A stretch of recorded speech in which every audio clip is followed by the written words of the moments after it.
Halo guys, kembali lagi sama aku Handini Julpayanti dengan NIM 2010207027 dari kelas Pendidikan Biologi 1. Nah, ini adalah materi yang akan kita pelajari pada pertemuan kali ini teman-teman. Untuk itu, kita harus mengerti dulu pengertian dari mitosis dan meiosis. Kemudian, kita akan cari tahu apa saja sih tahapan-tahapan yang ada pada mitosis dan meiosis. Terakhir, yang paling penting nih teman-teman, agar teman-teman tidak salah membedakannya lagi, perbedaan mitosis dan meiosis. Simak videonya. Nah teman-teman, menurut Campbell pada tahun 2010, mitosis adalah proses pembelahan dari satu sel menjadi dua anak sel yang identik. Sedangkan meiosis adalah proses di mana satu sel membelah diri sebanyak 2 kali untuk menghasilkan 4 sel yang mengandung setengah jumlah informasi genetik dari sel sperma dan sel telur. Nah, selanjutnya tahapan-tahapan mitosis dan meiosis. Teman-teman, siapkan buku dan pena ya untuk mencatat apa-apa saja tahapan yang ada pada mitosis dan meiosis.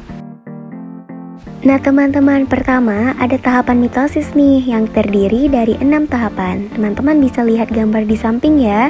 Nah yang pertama itu adalah tahap interfase, kedua tahap profase, ketiga metafase, keempat anafase, kelima telofase, dan keenam tahap sitokinesis. Untuk memudahkan kita menghafal keenam tahap tersebut, kita singkat aja menjadi IPMAT-S. Oke, kita bahas satu-satu ya. Tahap interfase. Pada tahap ini, kromosom memisahkan diri menjadi 2 bagian. Kedua bagian dari kromosom ini kemudian membelah diri lagi sehingga didapat 4 pasang kromosom yang berbeda. Selanjutnya tahap profase. Di tahap ini, kedua sentriol pada sentrosom mulai bergerak menuju ke arah yang berlawanan, artinya dari kutub yang berbeda. Kedua sentrosom ini kemudian membentuk benang dari mikrotubulus. Benang ini biasa kita kenal sebagai benang spindle. Ketiga, tahap metafase. Nah, pada tahapan ini membran intinya pecah, kemudian kedua kromosom yang telah memadat pada tahapan profase mulai bergerak dan terikat pada benang spindle tepat di tengah sel. Yang keempat, tahap anafase. Pada tahapan ini, benang spindle mulai memendek.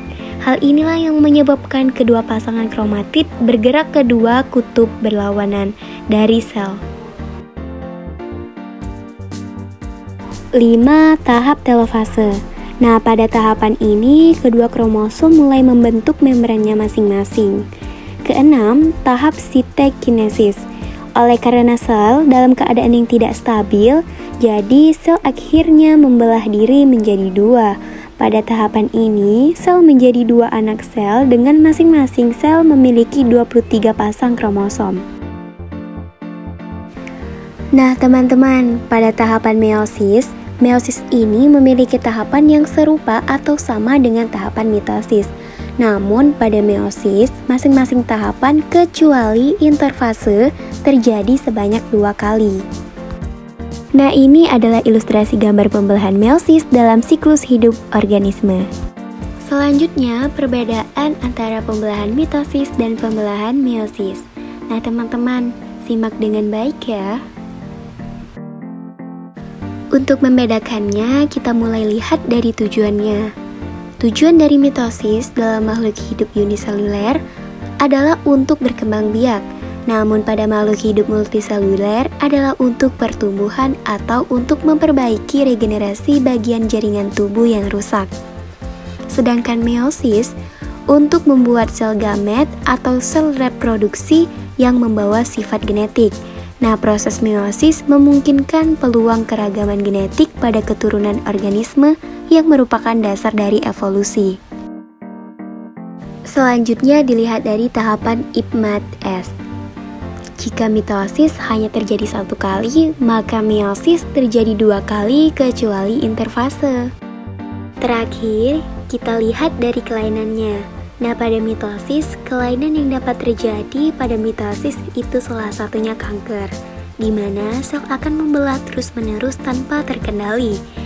Yang kedua, meiosis. yakni kelainan yang dapat terjadi misalkan Down syndrome, di mana bisa terjadi kelebihan kromosom pada salah satu anak selnya. Nah, untuk reminder teman-teman di rumah, untuk terus mengingat urutan IPMAT-S, sehingga metafase merupakan kromosom di tengah bidang pembelahan, sama dengan ekuator. Nah, seperti yang terlihat pada gambar kiri di atas, gambar pembelahannya terjadi di tengah-tengah. Oke teman-teman, terima kasih ya karena sudah menonton sampai akhir. See you in the next materi. Jangan lupa nonton video yang lain ya.